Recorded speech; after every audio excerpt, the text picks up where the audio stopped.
In 2013, Sony walked onto the E3 stage carrying something they'd lost 6 years earlier: humility. The PlayStation 4 would cost less to build than the PS3, sell for less, and make them billions. But getting there required Sony to admit they'd been wrong about everything.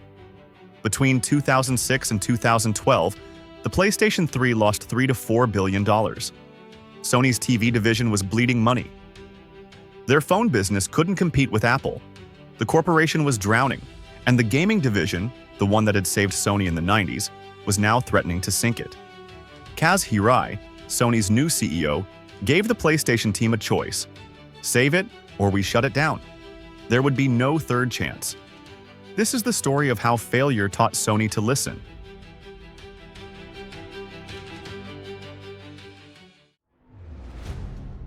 In 2008, Mark Cerny started visiting game studios, not to sell them anything, to ask questions. What did developers actually want from the next PlayStation? He visited 30 studios over 4 years: Naughty Dog, Guerrilla Games, Bethesda, Ubisoft. The same message came back every time: make it easy to develop for. The cell processor had been brilliant. It was also unusable, like handing someone a Formula One car when all they needed was a reliable truck. Developers wanted something familiar, something that worked. The decision was radical: abandon custom processors entirely. Use x86 architecture, the same chips in PCs. AMD's Jaguar CPU, 8 cores at 1.6 GHz, weak on paper. But developers already knew how to use it. Think of it like switching from a manual transmission. Only experts could drive to an automatic anyone could master. The best hardware is hardware developers already understand.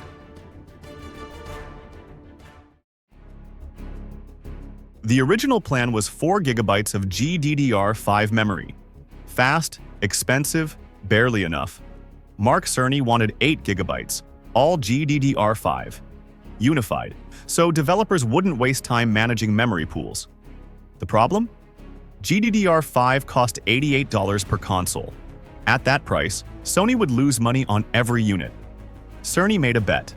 Memory prices always drop. By launch, 8 GB would be affordable.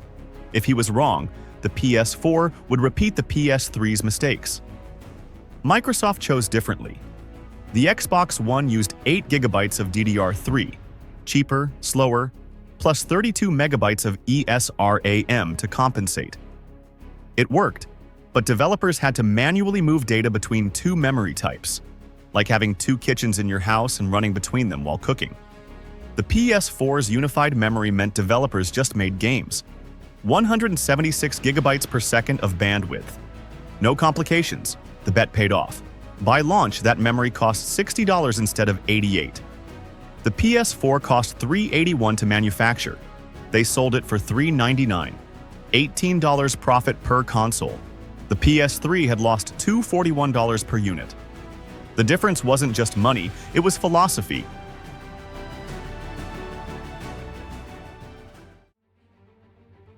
June 2013. Microsoft had just announced the Xbox One. $499. Always online requirement. No used games. A Kinect camera bundled whether you wanted it or not. The internet was on fire. Sony's Jack Tretton walked on stage. He showed a video. 2 people, 1 disc. This is how you share games on PS4. Hand the disc to your friend. That's it. The crowd erupted. Then the price. $399 US. Standing ovation. Not because the PS4 was revolutionary, because Sony had listened. No DRM, no cameras. A console that played games. The $100 gap decided the war before it started. The PS4's processor was an AMD semi-custom chip. CPU and GPU fused together on a single piece of silicon. 8 Jaguar cores, each one weak, 1.6 GHz, but together, strong. Like how a rowing team doesn't need 8 Olympic sprinters. They need 8 people who pull in sync. The GPU delivered 1.84 teraflops, more than Xbox One's 1.31. But the real advantage was that unified memory. Developers could push graphics without fighting the hardware. Power draw, 137 watts. The PS3 needed 200. Slanted design for airflow. No external power brick. Quiet cooling. All the PS3's failures corrected. Foxconn built them. APU $100. Memory 88. Optical drive 28. Hard drive 37. Everything else 128. Total 381. Sony wasn't building the most advanced console. They were building the right console.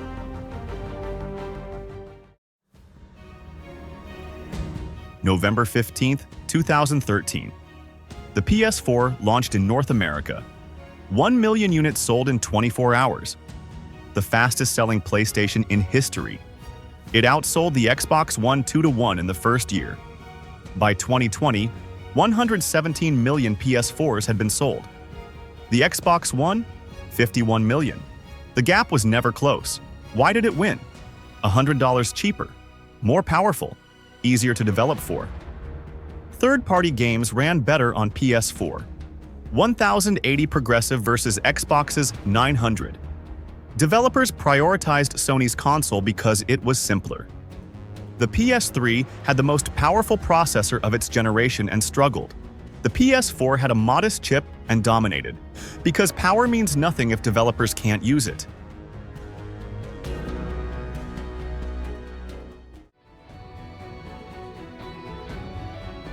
The numbers tell the story. The PS3 lost $3 to $4 billion. The PS4 made over $20 billion in profit. Complete reversal in one generation. What changed wasn't the technology. What changed was the question. Not what can we build, but what do people need? Mark Cerny's listening tour, the x86 architecture, 8 GB of unified memory, the $399 price, no DRM. Every decision came from listening. Humility isn't weakness, it's the wisdom to know what you don't know. Sony learned that the opposite of failure isn't success, it's listening. The PS4's legacy isn't in its specs, it's in the philosophy that built it. Developer-first design, consumer-friendly policies, reasonable pricing, boring, practical engineering choices that worked. In 2006, Sony thought they could tell the world what gaming should be. In 2013, they asked the world to tell them. And that question, that admission that they'd been wrong, saved PlayStation. The Cell processor was a masterpiece. The Jaguar CPU was ordinary, but ordinary, done right, beats genius done wrong. Next time, how Nintendo took the Wii U's failure and turned it into the Switch, a console nobody knew they wanted until they held it.